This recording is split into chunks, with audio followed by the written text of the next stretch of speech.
I am going to do a talk about, and maybe I'll give us, well, we'll have a break after this, so I'm gonna plow right into it. So let me just go ahead and share my screen.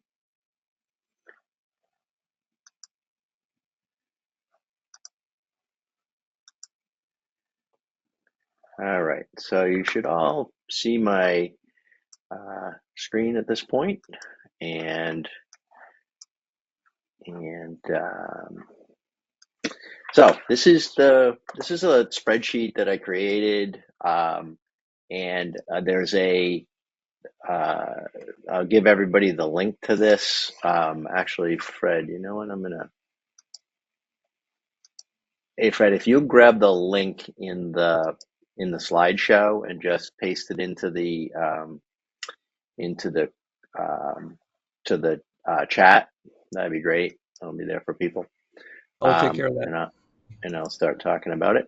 And what the link Fred's going to send you is going to look like this, and it's going to have this use template up here in the upper right corner. Basically, when you say use template, it won't let you edit this one because this is the master one.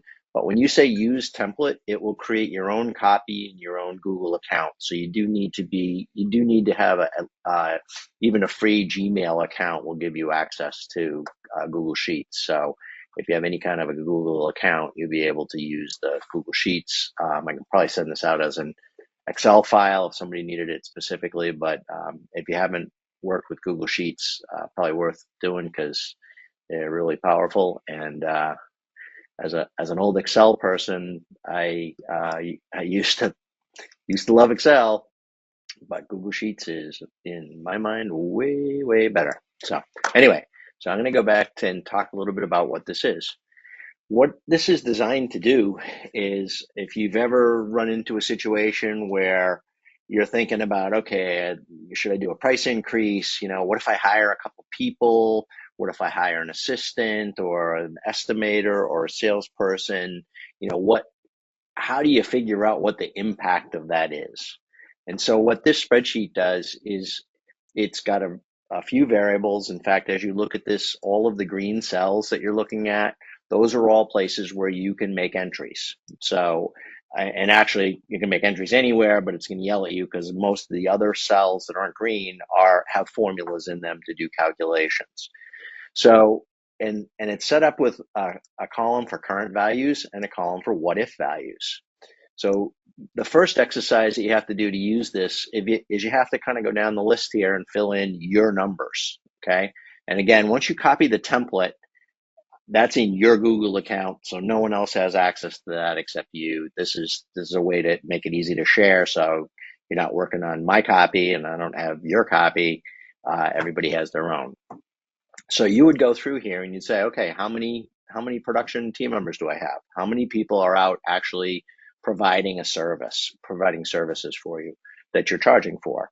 And if you have two people or three people and you are still working in the field as well, at least part time, because obviously you're probably doing some sales and some other admin and all kinds of things, especially in the early phases of your business, then you can put in the percentage. You can put this in as a fractional person.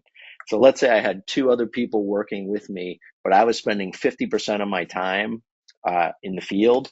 I would just say two and a half.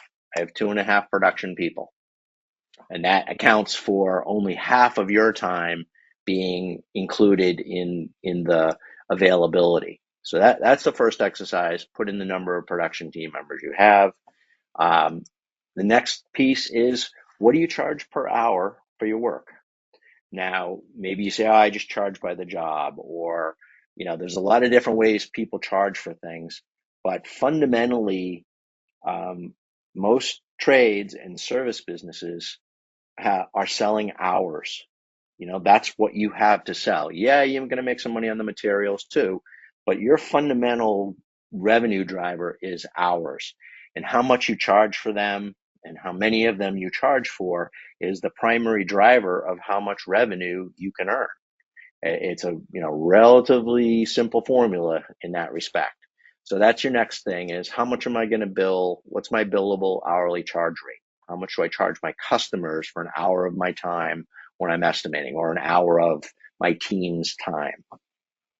The next piece is cost. So what is the average hourly labor cost for my team members? Now, the easiest way to get that is to have your bookkeeper look at the payroll and tell you that in a given month, based on your production people's total salary, including, I generally say, fully loaded, which means any benefits or insurance or taxes that you're paying, divided by the number of hours paid. That is your average hourly labor cost for your team members.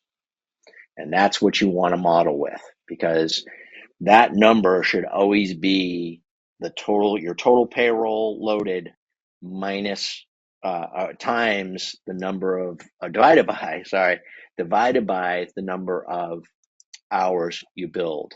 So if you had, just as an example over here, I'll say if we had 3 people and our payroll for last month was 3,000, and we had let's see, for a month, that's probably a little low. So let's say we do 40 hours a week, and so that would be, this is also the beauty of spreadsheets. So that's 120 total hours. And then she says the total payroll for the month was $5,000. We take that 5,000 divided by the 120 paid hours, and our average labor rate, and this would just be for the total labor, the total salary, or hours paid for our production people. That'll give you your average rate. So probably our payroll would have been closer to 4,000 or maybe 3,500. Guess I was right the first time. So that's a method for getting to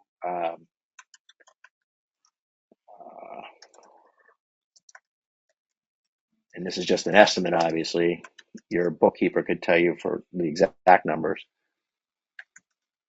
Oops, whack.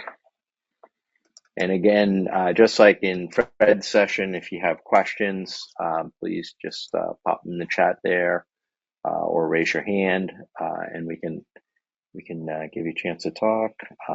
Month, hours paid, total payroll, and average pay. So that would be a methodology that you can use to easily calculate your average hourly pay, and that's a very handy number to have in your back pocket. So in this particular case, I have $26 in there. That's a number I've gotten from several of our customers so I'm going to go with something close to that. Okay, the next variables here. How many weeks is your team paid per year? And you can say whatever, 52, 50, 40, depending on how many, if you're a seasonal business and you're not paying people all year long. And then there's also weeks worked per year, which is the paid amount less any vacation hours. So if you pay them for 52 weeks, but you give them 2 weeks paid off time, then you'd only be billing out, you'd only be able to charge for them for the 50 weeks, not the 52, even though you're paying them for the 52. So in many cases, this is going to be equal. It's just going to be 52 and 52. If you're not doing any paid vacation, then those two numbers should be the same. And those numbers should be based on how many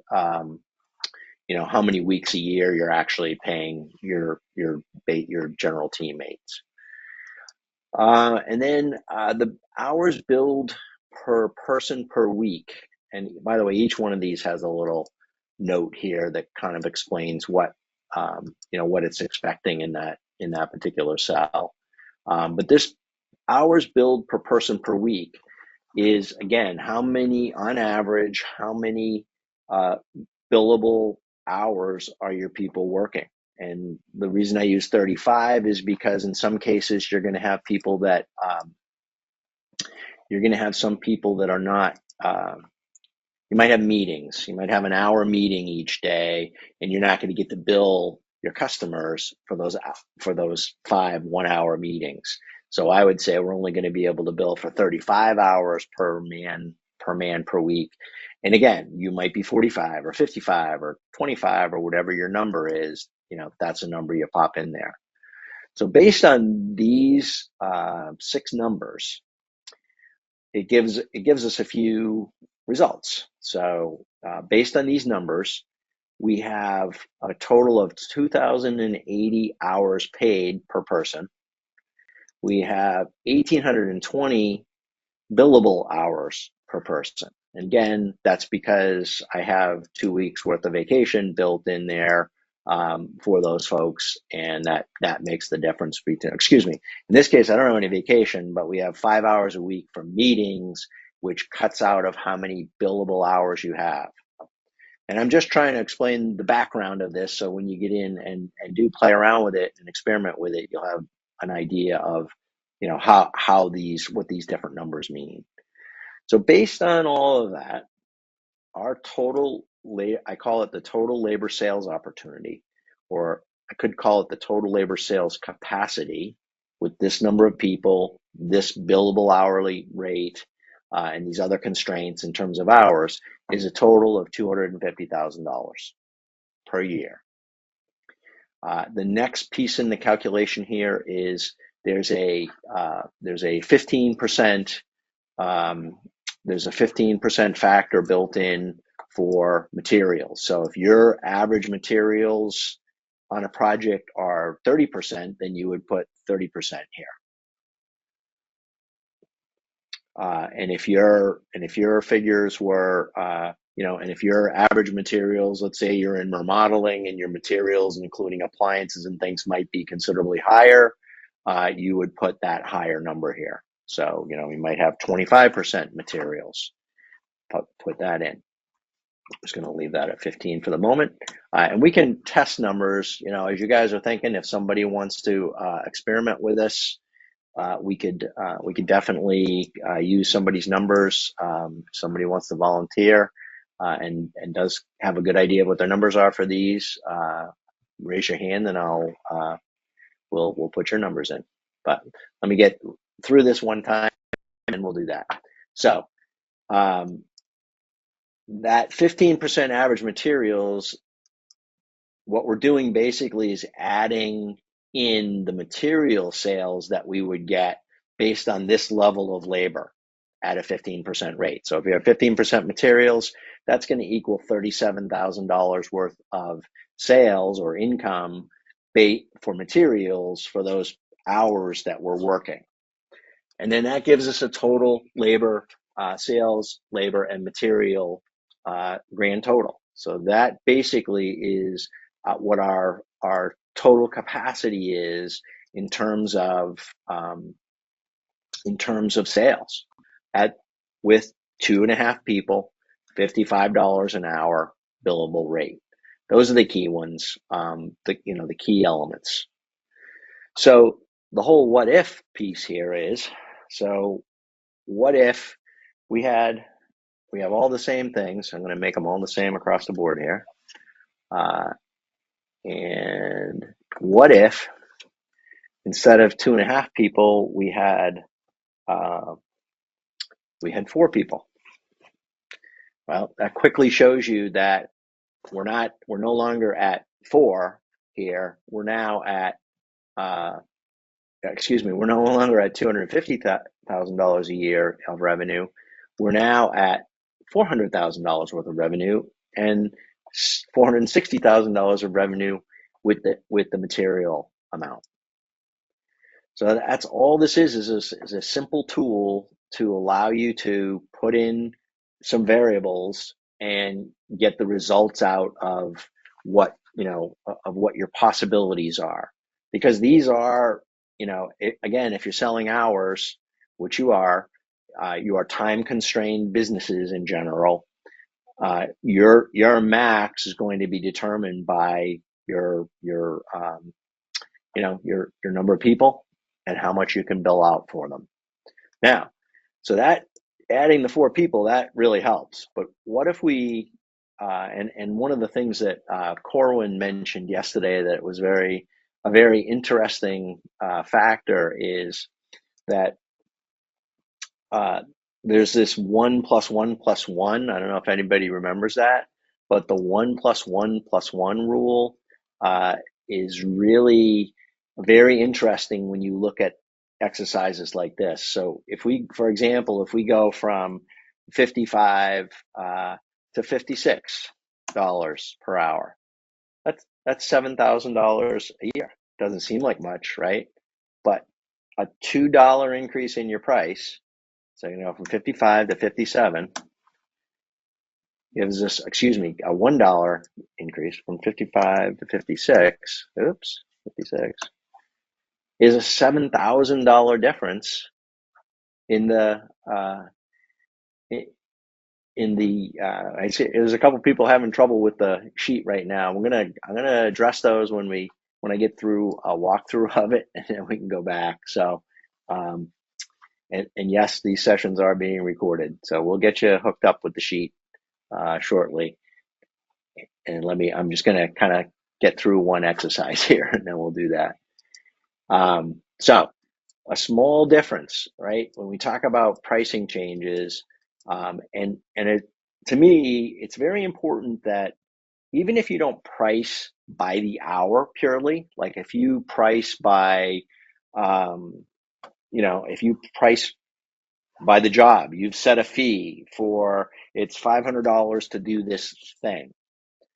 At some point, someone figured out that this $500 for this thing was based on something, right? And it may not have been you, it may have been your predecessor or someone else.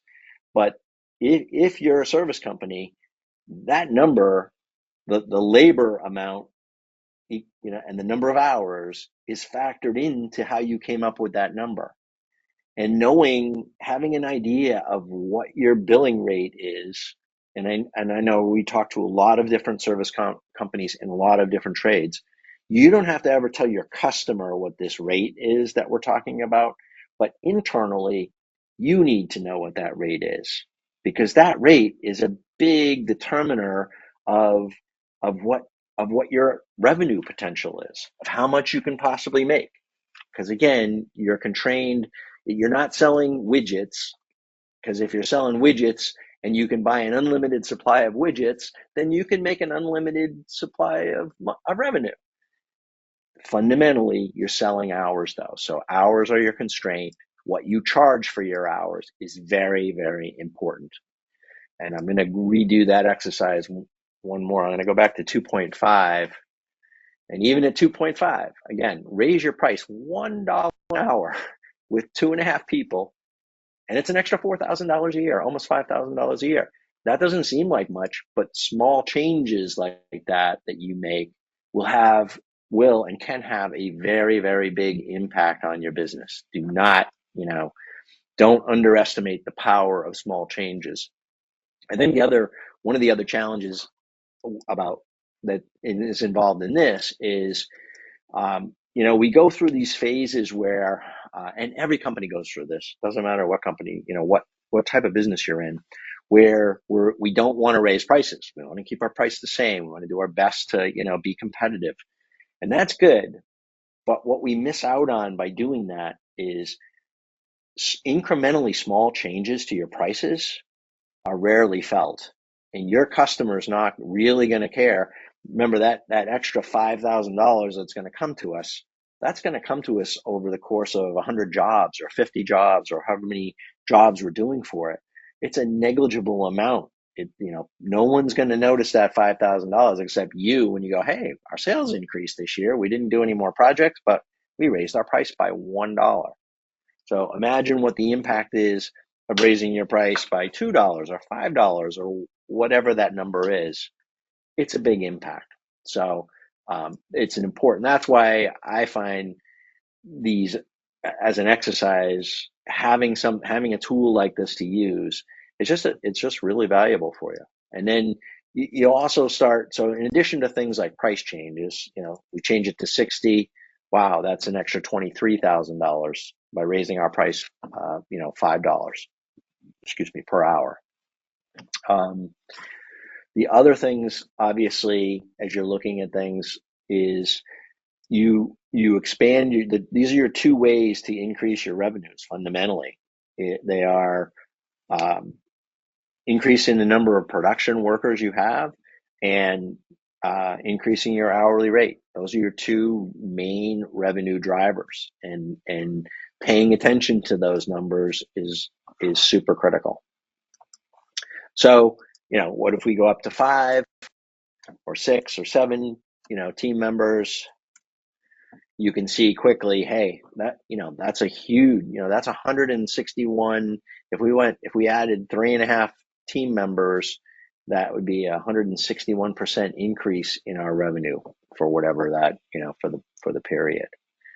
So again, important, easy way to play with your numbers. Couple more stats that are available to you here. We come down to our total sales, labor and material sales. That's your total sales potential. Then it looks at your cost. So our labor costs for the hourly work. So we see what our total labor cost for the period would be. Average material expense amount. So we said that the materials were 15% of our sales to get an estimated material revenue. We also need to know what's our markup on materials. So is it 25%, 50%, 10%? It better be something. I've got 25% in here as an indicator, and basically it calculates the material. It calculates a material expense cost based on a 25% margin. So if you had a 50% margin on your materials, then you're obviously it's gonna increase that expense.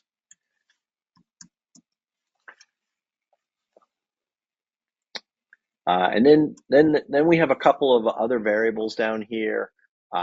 One is the first one is the main one here is the average job size. So average job size is another determiner of how many jobs you need, right? So if we're going to make $287,000, the number of jobs it's going to take us to get to that amount, it is going to be based on how much what's our average amount that we get paid for a job, right? That's what our revenue is going to be. So if my average job size goes up, so it goes to 5,000, then we have to do a lot fewer jobs, right? Because if our job size goes up, then our average hours per job goes up, and that means the total number of jobs we have to do goes down. So again, this is just an experiment to play around with, what do we have, depending upon what our average job size is, how many jobs is that, and what's the average hours, per job. So it's 50, based on a $3,500 average job size, it's our average hours per job is going to be 54, so a little over a week. And then finally, total billable hours, total billable person hours available. This is basically with this number of team members, you've got 4,450 hours available to bill with that number of team members.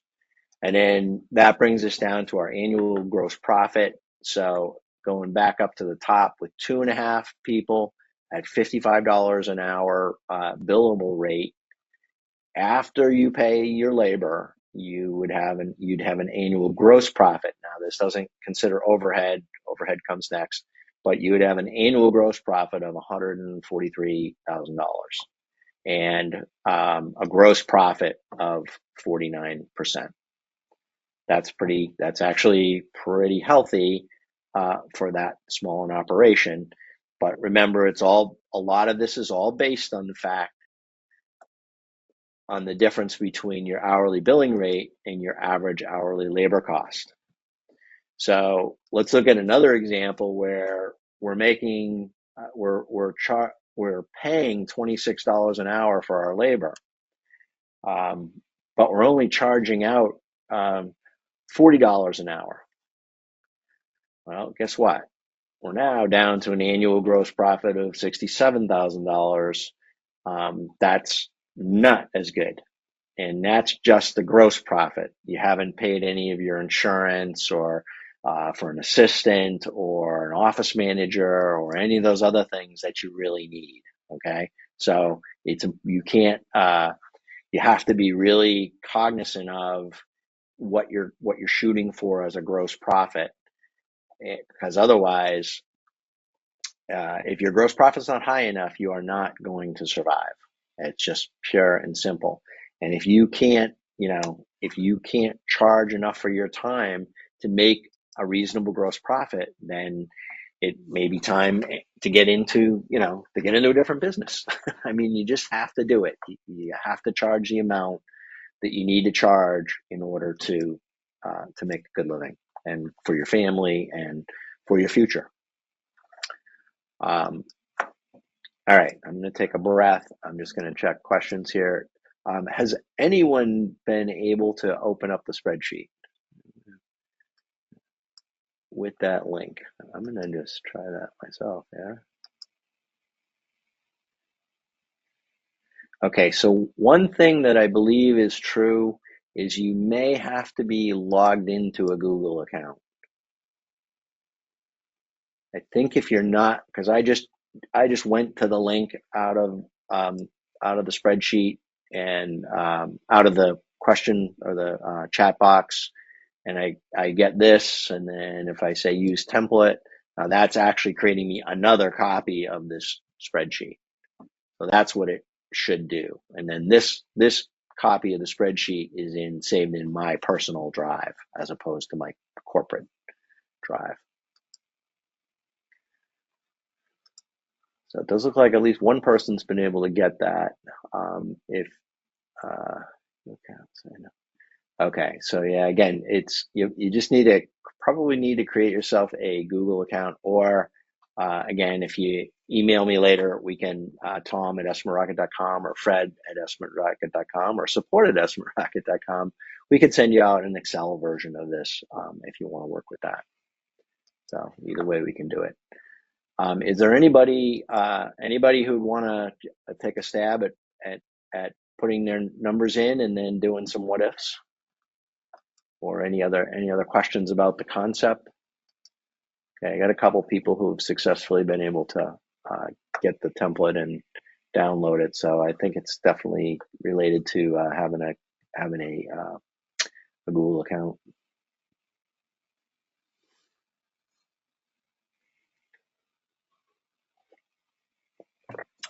Any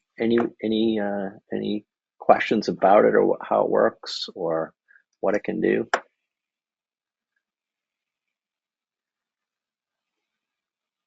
All right, well, I'm gonna move on. If you do, go ahead and fire them away. So as we get down to the bottom, and we looked at our gross profit with the different numbers of people, and it's important when you're playing around with this to sort of reset the values when you're trying different things, because what happens is, now I've changed a bunch of different things. I've changed the billing rate. I've changed the number of team members we have. You want to make sure that you kind of go back and reset things when you have a question, so that the differences that you see as you look down the page are all based on the same facts. So if I keep my number of team members the same, but I change my labor rate only, then you can see that that's still just adding $5 to my labor rate. That gives me a 9% increase in my labor, in my sales opportunity without adding any people. So that's definitely something that you want to keep in mind, for sure. So let me go down now and show you. There's another section here that we haven't talked about yet. I'm about to show you that. And that is the net profit. So this net profit, so gross profit is your sales minus your direct costs. So a direct cost is your labor cost of people who work directly on the job, not your office team, but just the people who are on your team, on your production team, and materials directly associated with the project, and any other directly associated costs, like maybe you need a lift for a particular project or some other piece of rental equipment or something like that, or those would be the other, main direct costs. Everything else, all the other things that you pay bills for, are what's considered overhead. So your overhead is costs of doing business and running your business that are not directly associated with individual jobs. It's also referred to as your burden, your overhead burden, variety of different terms for it. But the key is that that your overhead is a whole different animal. So it's interesting. It was at one of the seminars where I presented this. Someone came up to me after and said, "I just figured everything out. I'm my overhead's way too high," because all the things were lining up properly for his gross profit, but his overhead was just way too high. He was spending too much on things that were not project related, and even though his gross profit was good, even if your gross profit's good, if you're spending too much on overhead, and I'll show you a little exercise. Before I get down there, this summary area is just a summary of some key figures. What's your capacity, what's your billing rate per hour, available man days per week. That's based on the number of people you have that are billing. So, you have 10.9 man days. Some people like to think in terms of man days. You've got 88 available hours per week. You got 350 available hours per month. Again, these are just kind of, a lot of the times as you're running your business, there are some key numbers that you have in the back of your head, like, okay, I gotta pay 350 hours a month, right? So that equates to a payroll number. So if we look down a little bit further, we see, oh, my weekly payroll is 2,600. My monthly payroll is 11,000. So again, all these things can stick in your head. If my monthly payroll is 11,000, guess what? I need sales that are higher than that, or somebody's going to be very unhappy. Monthly gross profit potential. So again, just some repeated numbers here to give you comparisons depending upon if you're looking at a weekly number or a monthly number or a yearly number, to know what those numbers are. And leave it at that. Again, any questions, please shoot them out, and we'll handle them. Okay, so this is the overhead section. Overhead's a little tricky to do because everybody's overhead is different and has different expenses. So basically what you need to do, and the way this works is, it's set up so if you, in the top part is some other team members. So who are other team members? We might have an office manager, we might have sales people, we might have estimators, might have project managers or project coordinators. Those are people who aren't directly associated with individual jobs necessarily, and generally they're not direct revenue, they're indirect revenue, because the estimator or the salesperson might not bring in anything for a month, and then they bring in a big deal, and that takes things for several months. So they're just not, it's not easy to allocate their time effectively. So, but down in the overhead section, let's say we did want to add a salesperson, right? Right now I say I have no salespeople. If I say I'm going to add one salesperson, 52 weeks a year, and I'm going to pay him $35 an hour, right? That's going to be $72,800 that is going into my overhead. So I'm just going to scroll up here and look at our net profit, and our net profit has decreased significantly because we've added more overhead, right? So this is where overhead can quickly, get things out of line, but it's also, as you add production team members, you've got to increase your sales, right? If your sales are going gangbusters, that's great, but at some point you're going to need an estimator or a salesperson, or if you want to get off the production side, or you want to do the production side, you're going to need to hire someone to do the estimating. So these overhead expenses are going, naturally going to go up over time and as you grow. So if I scroll down, we also have some other overhead expenses. We have marketing, we have advertising, we have rent, all kinds of expenses that that we know we have to pay. We have a CPA, may have a vehicle cost, utilities, you've got a building, insurance, probably definitely have an insurance. Software, extremely important overhead expense for you to have. And I can recommend some good overhead software expenses for you to have, like EstimateRocket. Rent, that's another potential. Advertising. So all of these can be filled in either by basically by filling in a number into this fixed expense amount. So if you say, okay, my insurance is $10,000, if you put that over here, it'll automatically plug it in. If anything you fill into this column G for a fixed expense amount override, that's just going to transfer that over to the annual column. So these are all annual numbers from an overhead standpoint. We don't really generally look at you have to pay some of these monthly, some of them you don't have to pay monthly, but that's what what those numbers represent. And so by this time, we're probably down to a net loss at this point. Hang on. Let's see where we're at. Oh, wait a minute. Why did my net profit just go up? Hold on. Oh, because I took the salesperson back out of there.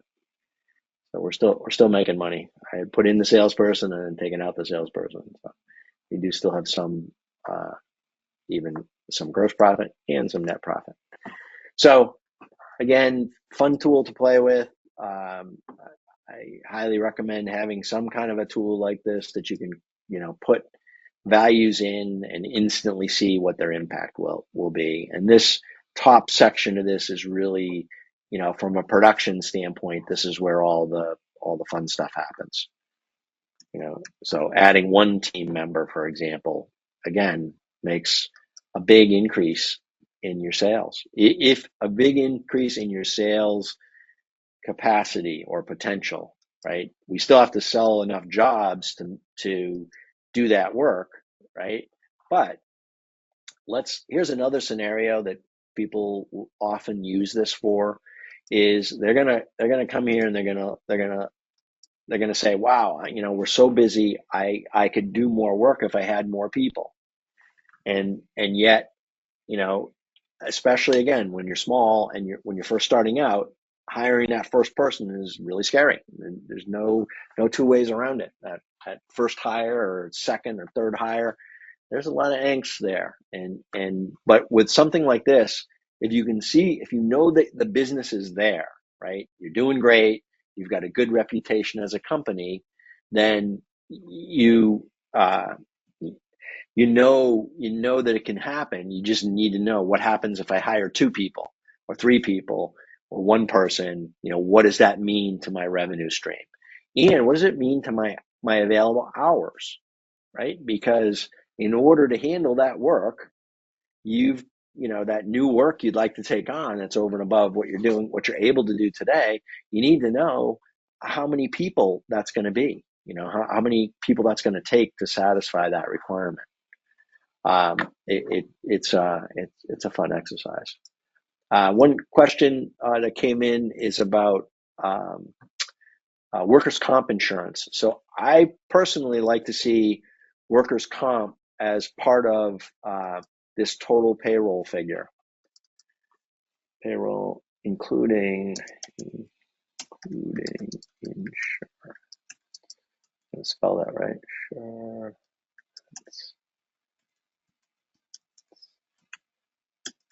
And taxes. But I'm having spelling problems here. So you really want that to be a fully burdened average. You really want this to come down to a fully burdened average labor cost. So I like to see those figures in this average hourly labor cost, and that average hourly labor cost is what you should be using in EstimateRocket for costing. So if you take that average hourly labor cost, average hourly pay, and plug that into EstimateRocket in the company info section as your average labor cost, that will start to drive the gross profit calculations on your EstimateRocket projects once you start putting in hours. So does that answer that, Jody? And there are lots of different ways to go about this. Different people have different methodologies for calculating this. I just think, keeping it as simple as possible is important. And just a little bit of background about me. Many years ago, before I started writing software, I had gone to school for accounting and spent several years in an accounting position at a couple different companies before I decided, hey, software is a lot more fun than accounting, and started writing software. So I do have a background in accounting and good understanding of accounting fundamentals, and it's one of the reasons that EstimateRocket is, one of the reasons we make you balance out a project is because I want the accounting to work properly and the numbers to come out properly. So generally speaking, you can take some of the reports like the sales reports and the receipts reports and hand them off to your bookkeeper, and they can completely keep the books from it. If you're not doing a direct integration, an integration through Zapier to QuickBooks online, then there's just handful of reports out of EstimateRocket that your bookkeeper needs to keep things in line for you. Any other questions?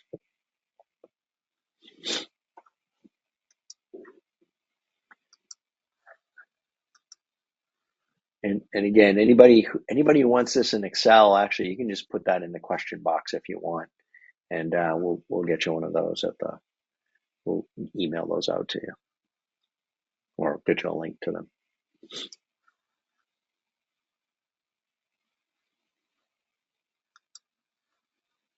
No more questions? Okay, well, we do have a break coming up at 12:45, so I'm going to let you go a few minutes early. Oh, got a question? Oh, okay, good. Yeah, if you can download it, you can save it as Excel. If you do bring it up in Google Sheets, you can absolutely save it in Google Sheets. You say File, Download as Excel, and you can pull it up in Excel for sure. I've just become a huge fan of Google Sheets primarily because of how accessible it is from anywhere. So I've been a convert of that. Yep, Alyssa, we'll get that out to you. All right, I am going to call a break then, and we will regroup at 1 p.m. for the next session. Yep, we have an EstimateRocket champion that's going to come on at 1 o'clock, Engelman Roofing and Restoration. And this company, they are doing so fantastic. They do roofing replacement, restoration, general contracting, painting, residential and commercial, siding, fencing installations, concrete flooring, and plumbing and electrical. And I do want to share with you guys is, you know, when people came to us 6 years ago, 7 years ago, and they were doing $1 million a year, that's part of how our customers are able to get to the $30 million point, the $40 million point is EstimateRocket can take you wherever you want to go, but it allows you to add in subcontractors, and it allows you to also take on different services that you can provide to your customers. So this is a great example at 1 o'clock, what you're going to hear, and Derek is just a dynamo, so it'll be a fun session at 1 o'clock.